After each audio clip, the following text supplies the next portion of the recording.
On a toute cette peur. Si j'augmente mes prix, je vais perdre des clientes. Mais en réalité, la grande majorité d'entre elles, elles acceptent sans problème. Le vrai souci, c'est une petite erreur qu'on fait toutes, sans même s'en rendre compte, et qui nous fait perdre toute notre crédibilité. Et c'est justement à cause de ça que certaines clientes commencent à discuter nos tarifs.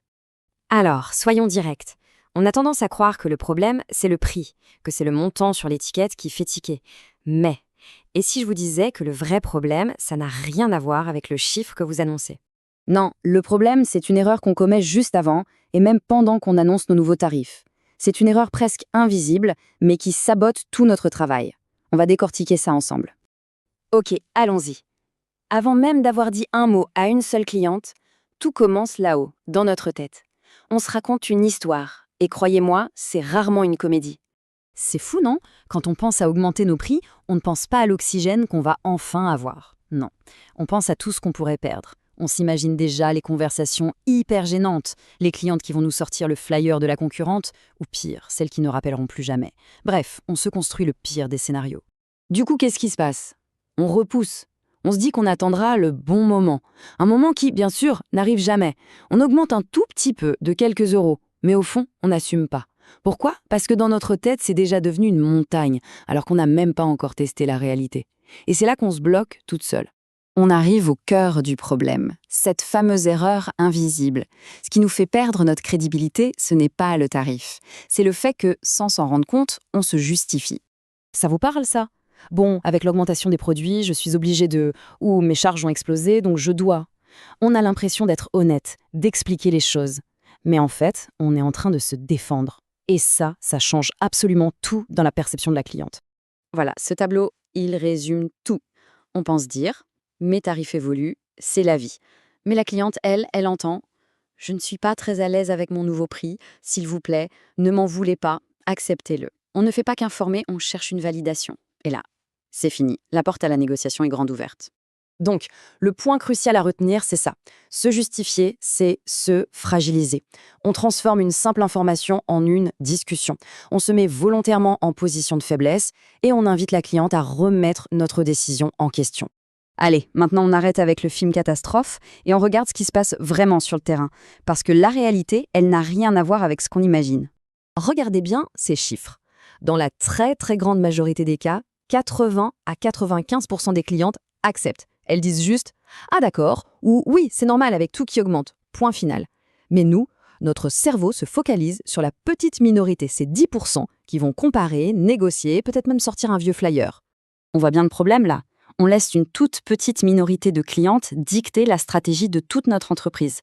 On stresse et on doute pour 100% de notre clientèle à cause de la réaction hypothétique de 10%. C'est juste une énorme erreur de calcul. Et puis, il ne faut pas oublier le contexte. On est en avril 2026. Le carburant, l'inflation, tout le monde le voit, tout augmente, partout. Les clientes le savent très bien, elles sont même devenues beaucoup plus souples. L'optimisation des tournées, le regroupement des rendez-vous, des choses qui coinçaient avant, aujourd'hui, ça passe beaucoup mieux. Et ça, c'est pas de la théorie, c'est du concret, du vécu qu'on voit passer tous les jours sur le groupe Facebook Coiffeuse à domicile sans filtre. D'ailleurs, si vous voulez voir les témoignages, les astuces des collègues, le lien est juste en dessous. Mais en fait, le problème est encore plus profond. Si on doute de nos prix, c'est souvent parce que, au fond de nous, on ne sait même pas combien on devrait vraiment facturer pour être rentable. On se compare à la voisine, on s'aligne sur les autres, mais est-ce qu'on a vraiment calculé notre coût réel? Le temps de trajet qui n'est pas facturé, la gestion de l'agenda, l'usure de la voiture, et surtout la valeur incroyable du service à domicile, le confort, le temps gagné pour la cliente. Pour nous, c'est devenu banal, alors on ne le valorise plus. Retenez bien cette phrase, un prix qu'on ne comprend pas, qu'on n'a pas construit soi-même, on ne pourra jamais l'assumer avec confiance. On doutera toujours parce qu'il n'est pas basé sur notre réalité, mais sur celle des autres. Bon, passons à la solution concrète. Quand on arrête de se justifier, on change radicalement de posture. On ne subit plus, on annonce. Regardez la différence. À gauche, on s'excuse presque, on ouvre la discussion. À droite, on annonce. C'est factuel, c'est professionnel, ce n'est pas négociable. On dit simplement, à partir de votre prochain rendez-vous, les tarifs évoluent. Point, on s'arrête là. Pas besoin de raconter sa vie. Le point clé, il est là. La confiance, c'est contagieux. Si on est solide, sûr de notre décision, la cliente va le sentir et n'aura aucune raison de douter. Mais si elle sent la moindre hésitation, la moindre faille, elle va s'y engouffrer. Augmenter ses tarifs, ce n'est pas qu'une question d'argent, c'est une question de positionnement. C'est le moment où on décide d'arrêter de subir pour enfin cadrer. Toute la différence est là. Avant, on se pliait en quatre, on s'adaptait aux doutes, aux comparaisons. Maintenant, c'est nous qui posons le cadre de notre entreprise. Et c'est à la cliente de s'y adapter ou pas. On reprend enfin le contrôle. Et ça change toute la perspective. Il faut arrêter de voir ça comme une perte. Une cliente qui part pour quelques euros n'était de toute façon pas une cliente qui valorisait vraiment notre travail. On ne perd pas des clientes. On filtre. On fait le tri pour ne garder que celles qui respectent notre valeur et notre expertise. Voilà, maintenant, on a bien compris que le problème, ce n'est pas le prix, c'est la posture. Mais il y a un autre point qui nous fait perdre énormément d'argent, les erreurs dans la construction même de nos tarifs.